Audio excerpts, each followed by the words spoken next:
Dr. Firman Chandra, saya advokat, Kaprodi, Kepala Program Studi Magister Ilmu Hukum, dan juga praktisi hukum, beberapa sebagai saksi ahli di pengadilan. Terkait dengan adanya sebuah sidang itu ada proses. Sidang kemarin di sidang NM adalah sidang kesaksian dari JPU. Jadi setelah sebuah eksepsi ditolak pada putusan sela, sidang itu akan masuk ke pokok perkara. Pokok perkara artinya menghadirkan sebuah keterangan dan alat bukti lainnya, termasuk dakwaan-dakwaan baik primer ataupun dakwaan sekundernya. JPU kemarin menghadirkan saksi pelapor ternyata. Saksi pelapor yang melaporkan dugaan-dugaan tindak pidana yang terjadi. Dan polisi menentukan tersangka itu tidak serta-merta dia akan melihat semua unsur tindak pidana termasuk alat bukti, saksi, dan dokumen. Jadi saksi pelapor dihadirkan dan saksi-saksi lainnya. Saya yakin mungkin JPU akan menghadirkan saksi ahli juga. Jadi saksi pelapor sudah dihadirkan, ditanya oleh ketiga pihak lebih tepatnya. Jadi saksi itu nggak boleh bohong. Saksi itu sudah disumpah. Dan mereka harus konsisten menjawab pertanyaan dari hakim, dari jaksa penuntut umum, dan dari kuasa hukum terdakwa. Kemudian pasti diceritakan, ditanyakan oleh JPU pertama kali adalah kondisi kesehatan, kemudian peristiwa hukumnya, kemudian apa yang dilaporkan, itu semuanya sudah. Tinggal bagaimana caranya kuasa hukum terdakwa bisa mengkanter. Ini adalah sebuah tukar tambah intelektual sebenarnya. Sebuah adu argumentasi antara kuasa hukum terdakwa dan jaksa penuntut umum. Jadi yang diserang itu nggak boleh jaksa penuntut umum atau jaksa penuntut umum menyerang ke kuasa hukum. Yang diserang adalah saksi yang dihadirkan oleh masing-masing pihak. Jadi tidak boleh mengkritisi jaksa penuntut umum, begitu juga jaksa penuntut umum tidak boleh mengkritisi kuasa hukum, karena itu etika persidangan. Jadi fokus saja di saksi yang dihadirkan. Kemudian saksi yang dihadirkan, saya lihat, atau mungkin kuasa hukum terdakwa, saya lihat harusnya fokus saja kepada dakwaan.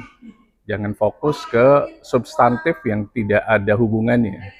Misalnya memperlihatkan, katakanlah, ini masukan sih dari praktisi hukum. Maksudnya fokus saja kepada saksi gitu loh, yang dilaporkan apa, kemudian betul nggak masuk ke jungto ITE-nya, jungto TPPU-nya. Tidak perlu masuk ke ranah misalnya bahwa kosmetik tersebut tidak terdaftar di BPOM. Karena apa? Itu tidak nyambung sebenarnya. Karena gimana caranya kuasa hukum harus bisa mengkanter gitu loh. Pertanyaan-pertanyaan dari jaksa yang disampaikan oleh jaksa dan dijawab oleh saksi-saksi. Jadi tidak boleh melebar. Kalau melebar, hakim pun akan bingung gitu sebenarnya. Akhirnya apa yang terjadi di media, kok kalau terdakwa ini dipotong-potong oleh majelis katanya pertanyaannya. Tapi kalau saksi pelapor enggak. Mungkin karena majelis sudah tahu esensi dari persidangan ini apa. Karena kalau sudah masuk dakwaan itu harus di-lock, dikunci. Pasalnya terkait misalnya pengancaman. Jungtonya ke Undang-Undang ITE. Jungtonya lagi ke TPPU. Fokus di situ saja. Tidak perlu membawa hal-hal yang sifatnya di luar konteks itu gitu. Pemalsuan lah, belum terdaftar lah. Karena apa? Hakim akan memutus sesuai dengan dakwaan. Kalau sudah dakwaan, itu di-lock pasal-pasalnya. Tidak boleh ditambah dan tidak boleh dikurangi. Jadi tidak mungkin dakwaan itu akan menambahkan kasus misal korupsi, penipuan, pencurian, pemalsuan. Itu nggak mungkin. Karena kalau sudah jadi dakwaan, itu sudah dikunci sehingga majelis hakim bisa memutus sesuai fakta persidangan yang ada di pengadilan tersebut. Jadi lebih baik fokus saja membantah pasal-pasal yang sudah dijadikan dakwaan. ditambah dengan alat bukti, apakah bukti dokumen, apakah saksi, dan ahli, itu yang paling penting. Berarti Abang mengkritisi pihak kita yang membahas keasli apa original skincare-nya gitu bermasalah gitu Bang, itu nggak boleh, harusnya Bang ya keluar jalur Bang ya menurut Abang ya. Dakwaan itu adalah sesuatu yang sudah diucapkan atau dianggap diucapkan, dibacakan oleh jaksa penuntut umum. Dakwaannya kan hanya masalah pengancaman, kemudian masalah pemerasan, jungto undang-undang ITE, jungto lagi undang-undang TPPU. Fokus di situ saja.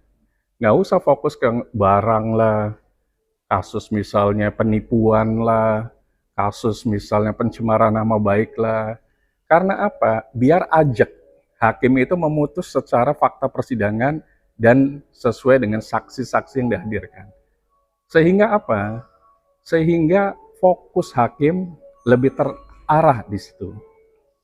Jadi alangkah eloknya, alangkah baiknya fokus ke dakwaan saja. Supaya apa? Hakim pun bisa memahami alur pemikiran dan argumentasi dari kuasa hukum dan terdakwa. Karena ini kan bagaimana caranya supaya dakwaan itu dibantah gitu. Nanti dakwaan setelah selesai ada tuntutan. Dakwaan dan tuntutan dibantah. Sejatinya itu tidak perlu memasukkan pasal lain atau permasalahan lain karena akan membingungkan majelis hakim. Sebenarnya Anda membela terdakwa untuk pasal apa sih atau mengkritisi untuk pasal apa sih gitu. Kalau ditambah-tambahkan, bikin LP baru lagi aja lebih baik dan dihadirkan BPOM, dihadirkan lembaga-lembaga lainnya. Itu semestinya. Bang, kemarin sempat juga ada praktis hukum yang menyoroti bahwa dugaan pemerasannya tidak ada, artinya hilang, lebih fokus ke pencemaran baik dari kesaksian Reza Gledi Semarin. Gimana Abang melihatnya? Di jurisprudensi Mahkamah Agung, coba dibuka lagi, bahwa pengancaman jungto Undang-Undang ITE dan jungto Undang-Undang TPPU itu lebih berat sebenarnya ancaman hukumannya. Jadi kemasan dari pasal tersebut itu termasuk include dari yang namanya pemerasan juga. Artinya lebih tinggi ancaman hukumannya. Jadi baca semua jurisprudensi yang ada sehingga kita bisa mengkanter dakwaan-dakwaan yang sudah dibacakan oleh jaksa penuntut umum. Karena apa? Hak dari kuasa hukum adalah membantah di dalam persidangan, bukan di luar persidangan, di dalam persidangan. Bantah saja, kenapa jaksa penuntut umum Anda merubah pasal? Mestinya ini kok jadinya ini. Nah, disitulah adu argumentasi secara akademis antara para dokter-dokter ilmu hukum di situ. Bisa jadi jaksa penuntut umum ada dokter juga, kuasa hukum ada dokter juga. Nah, disitulah pentingnya narasi, knowledge hukum lebih dalam lagi, supaya pada saat kita melakukan adu argumentasinya betul-betul akademis, sehingga bisa membuat hakim, wow, terdakwa begini, jaksa penuntut umum begini. Jadi dia akan memutusnya itu sesuai dengan fakta persidangan yang koheren, yang utuh gitu. Nah, itu yang harus dipahami dari dakwaan. Dakwaan itu biasanya ada beberapa. Ada primer, ada sekunder, bahkan ada lagi yang lebih sekunder. Dan tidak mungkin terdakwa akan bebas. Karena apa? Itu dikunci semuanya. Kalau dakwaan primer tidak terbukti di persidangan, terbuktinya dakwaan sekunder. Dakwaan sekunder tidak terbukti, terbuktinya di dakwaan lebih sekunder atau tersier. Karena mereka pasti sudah menyusun secara koheren juga. Bang melihat apa keterangan dari saksi pelapor kemarin, Abang melihatnya berapa? Artinya banyak yang bilang adanya kesepakatan, itulah yang menggugurkan dugaan pemerasan karena ada kesepakatan dari angka 5 akhirnya disepakati 4. Abang melihatnya gimana? Pertama, kesepakatan itu menurut KUH Indonesia masih menganut Bergelut Wetboek voor Indonesia. Jadi BW dari Belanda. Dan itu masih dianut sampai sekarang, belum berubah. Sebuah hukum perikatan itu adalah satu buku sendiri di dalam KUH bahwa ada prasyarat di pasal 1920 KUH yang pasti harus sepakat. Kemudian harus halal, harus memiliki tujuan, maksud dan tujuan. Kemudian orang dewasa, dan mayoritas adalah written, bukan unwritten. Jadi jarang ada gitu loh perjanjian, kesepakatan sampai sekarang. Itu kesepakatan cuma lisan saja. Saya pinjam uang Anda ya, udah selesai. Saksinya mana? Tulisannya mana? Kalau ada tulisan, itu akan menjadi sebuah alat bukti gitu loh, bahwa dia prestasi misalnya. Kalau dia melanggar jangka waktunya, mestinya selesai 1 bulan, tiba-tiba selesai 2 bulan, itu kan bisa dijadikan alat bukti. Jadi harus written. Kemudian ada sempat gugatan prestasi dicabut. Artinya apa? Ada dugaan, berarti kan tidak terbukti prestasinya, karena dicabut gitu. Dari situ saja jelas, terlepas semua perspektif yang ada, argumentasi yang ada, berarti nggak yakin terhadap gugatan tersebut gitu loh. Karena tidak ada tertulisnya. Semestinya fokus saja kalau menurut saya di pidana ini, gimana caranya agar terdakwa bisa segera bebas. Kami, Firman Chandra Law Firm, pernah membebaskan orang yang sudah jadi terdakwa juga. Padahal nanti sudah dituntut tuh sama JPU-nya tinggi. Kami bisa bebaskan. Artinya orang yang sudah menjadi terdakwa pun bukan orang yang bersalah. Bersalah manakala diputus oleh majelis hakim, diputus berapa tahun, pasalnya A, jungtonya B, jungto lagi C, kemudian dipotong masa tahanan, dan tidak ada upaya hukum berikutnya yang namanya banding, kasasi, dan PK. Artinya sudah inkrah dan itu bersalah. Tapi sepanjang belum dituntut oleh majelis atau diputus oleh majelis hakim, berarti belum bersalah. Jadi kuasa hukumnya harus yakin kalau memang nggak bersalah, buktikan di persidangan. Ini momen yang tepat. Jangan diam. Gunakan kekuatan sesi persidangan dengan menghadirkan saksi-saksi yang meringankan. Saksi ahli. Saksi ahli jangan satu. Hadirkan saksi ahli pidana, saksi ahli bisnis, saksi ahli bahasa misalnya, supaya bisa menjadi alat bukti di persidangan sehingga majelis hakim bisa menilai yang benar terdakwa atau jaksa penuntut umum yang mewakili pelapor. Itu yang harus dilakukan. Bang, kemarin juga pihak Reza Gledis memberikan uang 4M itu karena dicemarkan nama baiknya, terus kredibilitas seorang dokter. Artinya itu alasannya memberikan uang 4M. Ada yang berpendapat fraksi hukum, kenapa kalau misalkan dicemarkan nama baiknya, kenapa nggak lapor aja pada saat itu, kenapa harus memberikan uang 4M? Abang melihatnya seperti apa? Terkait dengan hal-hal yang sifatnya di luar dakwaan, itu kan bisa menjadi peristiwa hukum baru sebenarnya. Peristiwa hukum barunya apa? Kalau memang ternyata ada dugaan-dugaan, entah prestasi, pencemaran nama baik, itu kan bisa menjadi sebuah LP baru. Gitu. Siapapun boleh melakukan, sepanjang memang ada alat buktinya. Gitu. Namun yang lebih penting, kalau menurut saya sekarang, gimana caranya supaya pasal dalam dakwaan primer, sekunder, dan tersier itu dibantah. Jadi apakah harus melaporkan pada saat kejadian atau tidak, itu masalah lain. Makanya tadi saya bilang di awal, polisi untuk menentukan seseorang menjadi tersangka itu tidak mudah.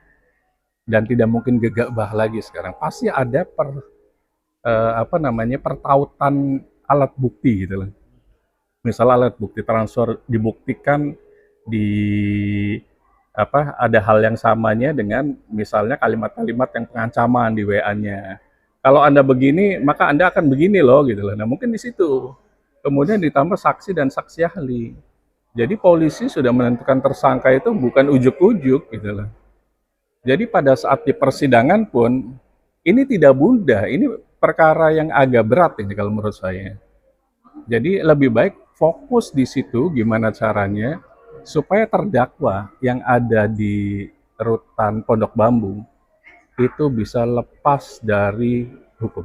Tapi abang sepakat nggak kalau ada yang beranggapan bahwa Nikita Mirzani itu dijebak, artinya dikasih uang akhirnya terpenuhilah unsur dugaan pemerasan.